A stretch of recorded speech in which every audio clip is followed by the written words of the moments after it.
Are you spending too much on groceries? You could eat for $2.50 a day for a 1,400 calorie meal if you buy things when they're on sale. So I'm going to start out today letting you follow my journey of what I'm eating, and I'm going to start with a banana and oatmeal. Now I have pretty small bananas, but we'll go with it.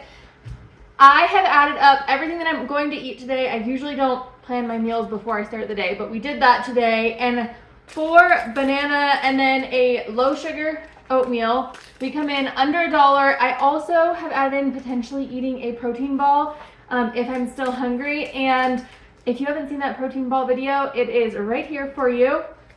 Now, there's a lot of different things you could do. I have these pre-made oatmeal packets, which I did not plan on matching, but that's just an added bonus. Now you could get oatmeal in a bulk container and make it your own instead of these little packets. It makes it cheaper. And then you could even add an egg in as well, or just eat an egg on the side for some added protein. You could do like a baked oatmeal and then you don't have to have egg on the side if you don't want the sweet and savory together.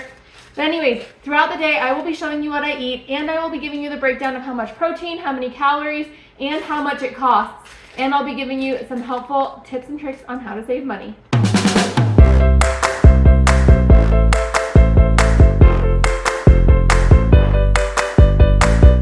It's now time to make lunch. I'm a little off today. It was about 11 o'clock when I had breakfast, and it's 2:15 now, so I'm going to eat a very light lunch, which I planned this to either be dinner or lunch. Sometimes I'll do a heavy lunch, light dinner, or vice versa. So what I've got here is a leftover piece of cilantro lime chicken, which in just a minute I will explain all about the calories and adding up for today and show you how I made the cilantro lime chicken. But I'm just eating leftovers. This is super easy to have. You know, you make a meal one day and then you eat it for a few days to come. I also have some potatoes and carrots. So all together, this meal comes out to be about 30 grams of protein, and then it's also only 75 cents for this portion. So one thing to make sure of is always buy on sale. Now, potatoes and carrots are pretty cheap things. I just air fried them. And then chicken, get it on a deal. So chicken I've seen recently like $5, $6 a pound sometimes, and that's just ridiculous. So this chicken was on sale for $1.97 a pound. And that's when I bought it. So if you buy your chicken when it's on sale, then you get to keep it in your freezer and you can eat it cheaply every single time that you make the chicken. So that is fantastic. And I'm just cutting it up because it'll microwave more evenly, and I don't want to have cold chicken and like way too hot potatoes and carrots. But this is going to be my lunch, and come dinner time, I will show you what we make. And I am going to bring you back to how we made this chicken. This cilantro lime chicken was so easy to marinate up. I just added some olive oil, fresh cilantro from the garden, some lime juice, some minced garlic, cumin, chili powder, salt, and pepper into a freezer bag. And I also used chicken thighs rather than chicken breasts because I think those taste better on the grill.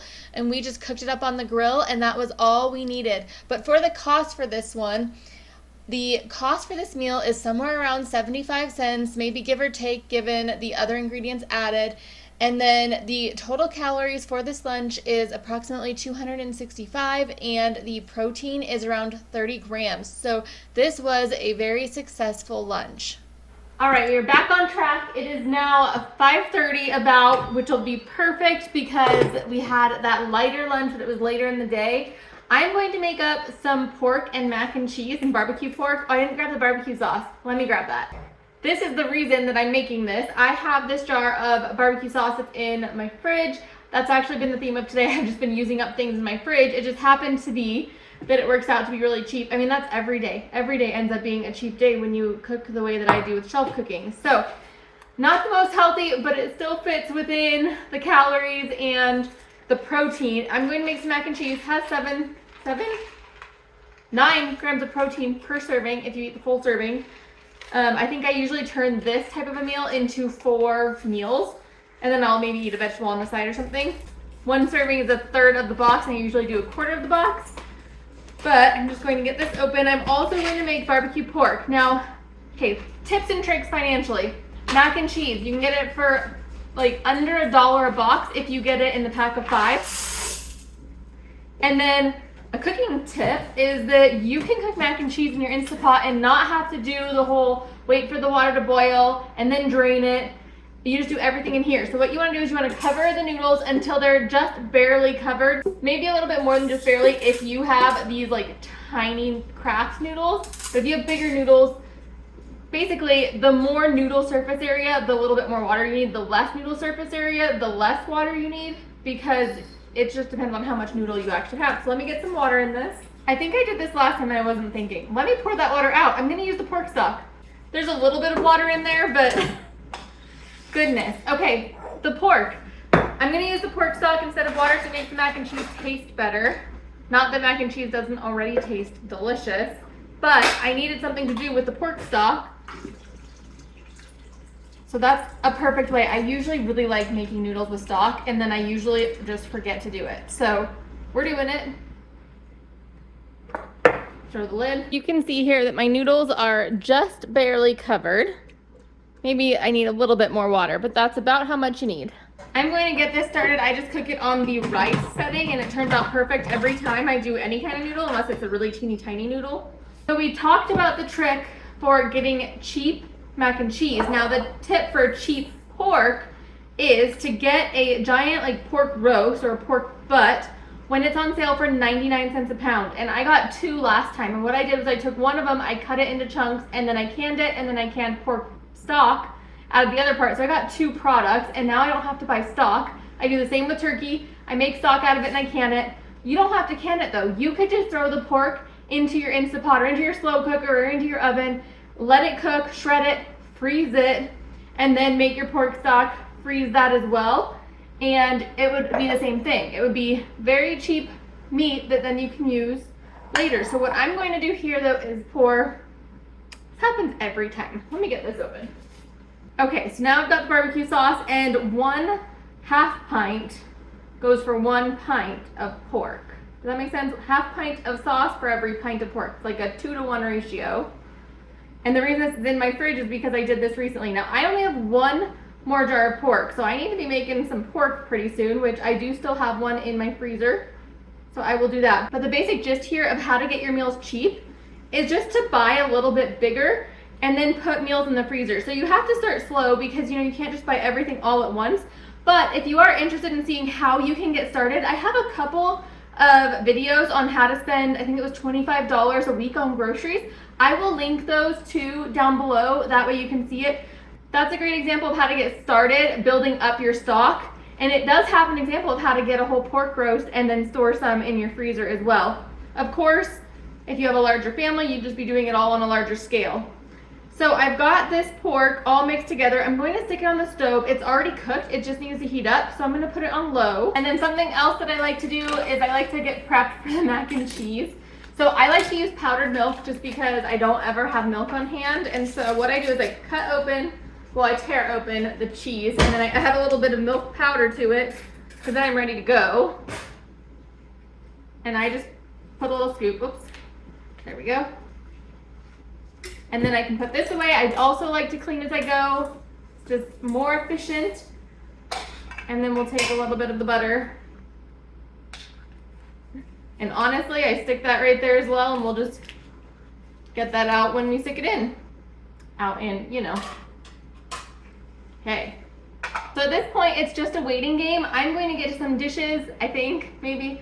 But when this is ready, I'll bring you back and show you how we finish it up. So as these are cooking, I'm going to show you a few more items that you could add into your day, because as of right now, we're only at around 1,300 calories, and we've only spent about $2, $2.25. Not that we're trying to spend even more money, but I wanted to give you some ideas. So one idea is that you could eat your pork on a bun instead of with macaroni and cheese. So here's how much it would cost and how much calories and protein it would be if you were to eat it on a bun. You could also eat some corn on the side. So here's what I figured out for corn on the side.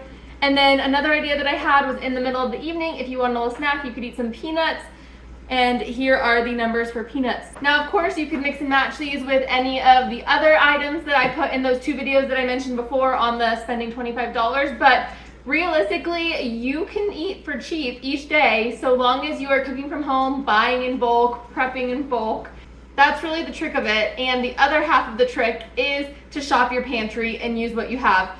I made sure to use everything that was in my fridge before it went bad. Like today's leftover lunch, if I hadn't eaten that, we might have had to throw it away. And then for this, the barbecue sauce had been in the fridge for a while, so I definitely wanted to get that used up. If you're interested in how to make barbecue sauce, I will link that for you though. We're just letting this finish. Let me give that a mix and we'll be back when it's done. Okay, our pork is fully heated through and our noodles are done. Woo, watch out for that steam. Let me dump everything in here. Make sure we got it all. Yep. You guys, this is like the best way to cook macaroni and cheese. I do need to add a smidgen more water. If you had milk, just use milk instead of doing the powdered milk and the water. Now, do you guys have those grips for like your Instapot to hold it? Because it goes everywhere, but if I try to hold it from the bowl, it is very hot. Alrighty, so let's dish some of this up. Mac and cheese. Not the most healthy, but most delicious, right? Might be a bit much. And then this pork that's fully heated up now. I'm doing about a quarter of each of these. And there you have it. There's dinner.